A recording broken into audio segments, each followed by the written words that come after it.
Sprint car racing is a very tough sport. There's so many teams out there competitive. There's 15 to 20 teams that can win the race.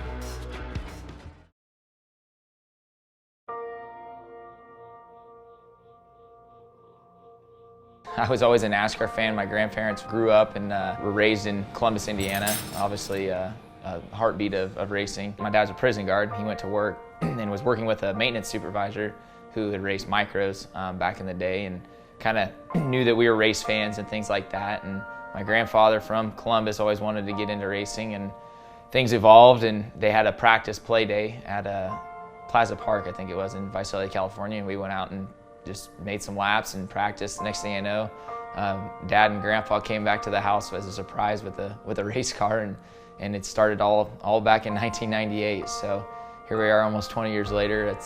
It's grown into what it is today, and you know, it's every weekend for the last almost 20 years. It's all I've known every summer. So it's been exciting, it's been fun, and it's been a long journey so far. The typical day of a race, you get up, you head to the shop, get everything loaded, get the car loaded. All the crew guys usually are there by then, load up in the truck, and you know, our typical race is an hour and a half, 2 hours away. So we get to the track, and it's, you know, kind of their time to get busy and start prepping and getting things ready. You know, I kind of go watch track conditions as the track crew works on the track. 5:30 rolls around, driver's meeting kicks off, and it's all game time after that. So it's time to suit up, get ready for wheel pack, hot laps. After hot laps, me and Davey will debrief a little bit on what the car needs or what it doesn't need. A lot of times, if you change too much between hot laps and qualifying, you can really make it harder in qualifying, because you have 2 laps to rip the 2 best laps that you possibly can. So if you do too many changes and you had a fairly good car in hot laps, you can really throw yourself off as a driver, just kind of having to relearn, you know, what the car's doing again. After qualifying, it's really game time then. You know, you got heat race comes up, you've got to really push to obviously transfer out of your heat race, but then, you know, do the best you can for points as well. You know, first pays a little more points than second, third, and fourth. So the A-main's where it all counts. So you got to rip 30 good laps, solid laps. Hopefully at the end of that 30 laps or 40 laps, you're on top of the box. There's so many teams out there competitive. There's 15 to 20 teams that can win the race. You strive to make the car perfect and make your race car driver happy. I mean, you do whatever it takes. And it might be adjusting the shock 1 click, taking 1 inch of stagger out of it. Just the little bitty things. When you get that car right, it just makes your driver shine, and he can just drive it as hard as he possibly can.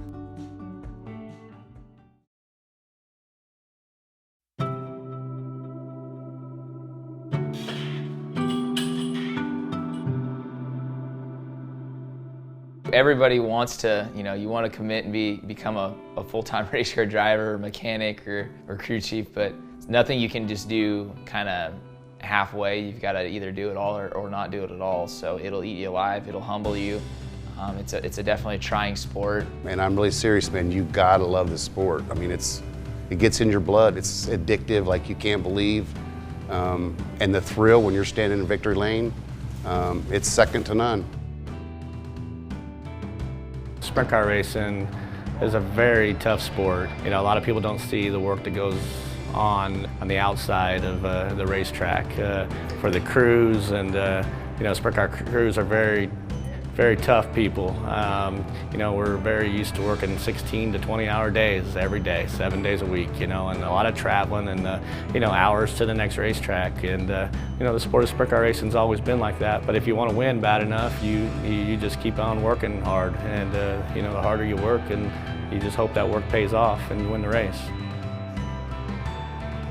Every crew guy definitely makes it all possible for me to show up and be able to focus on my job. They're turning wrenches left and right, and changing, you know, staggering tires, and there's just so much that goes on behind the scenes that a lot of fans don't realize, and they think that, you know, us drivers are doing it all, and it's not that. That's not the case at all. So, you know, it's just it's a testament to them more than me a lot of the times.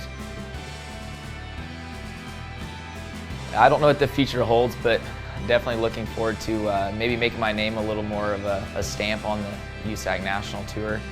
Hopefully get a national championship or two along the way, and just continue to advance my my racing career.